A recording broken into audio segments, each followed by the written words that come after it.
Alors, je vous propose dans cette vidéo deux limites de fonctions trigonométriques. Alors, limite de cos x sur x moins pi sur 2 quand x tend vers pi sur 2 et limite de sinus x sur x moins pi quand x tend vers pi.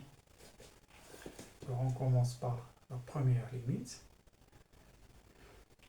Alors, si on remplace ici par p sur 2, ça donne ici 0, 0 sur 0, donc c'est une forme indéterminée, puisqu'on a ici p moins pi, c'est 0, donc forme indéterminée.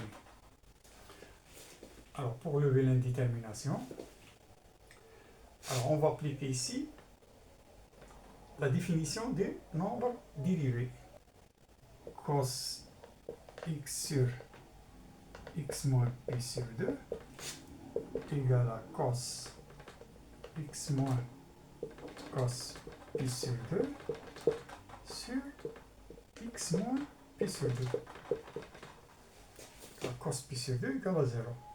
La définition du nombre dérivé f' de x est égal à f de x moins f de x0 sur x moins x0. Alors, si on remplace ici x0 par pi sur 2, ceci va nous donner f' de x0. Donc, c'est f', donc, puisqu'on a ici la fonction, c'est le cos, donc c'est cos pi sur 2 prime. Alors, la limite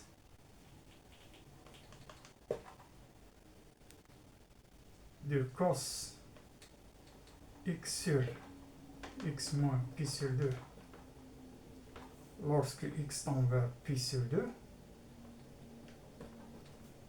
égale à limite de cos pi sur 2, la dérivée de cos pi sur 2, parce que x tend vers pi sur 2. Et ceci, alors, la dérivée de cos pi sur 2, c'est moins sinus pi sur 2. Ce qui nous donne ici, alors sinus de pi sur 2, c'est 1, donc ceci c'est moins 1.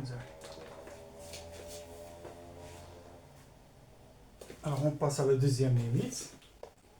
Alors, limite de sinus x sur x moins pi lorsque x tend vers pi. Si on remplace ici par pi, alors ça donne sinus pi c'est 0 sur pi moins pi c'est 0, donc c'est une forme indéterminée.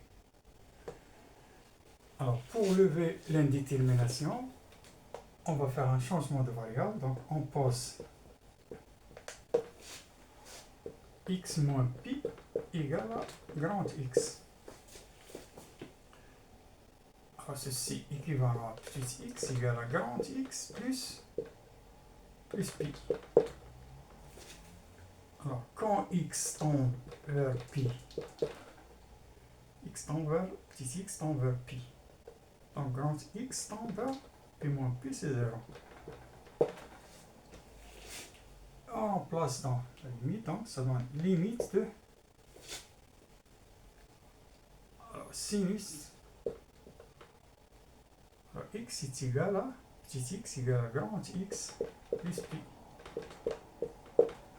sur x moins pi sur 2, pardon, x moins pi est égal à, alors, x moins pi égale à grand X.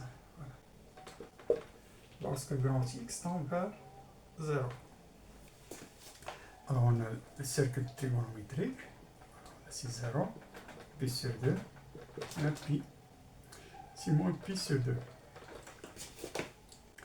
Alors, on a ici l'angle x. Alors, sinus x. Voilà, sinus x. Sinus pi, x plus pi. Donc, x plus pi. Donc, c'est ici.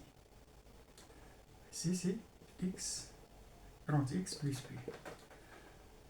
Alors, le sinus, il est là, il est opposé. Donc, sinus grand X plus pi est égal à moins sinus grand X. Donc, c'est la limite. C'est grand X lorsque grand X tend vers 0.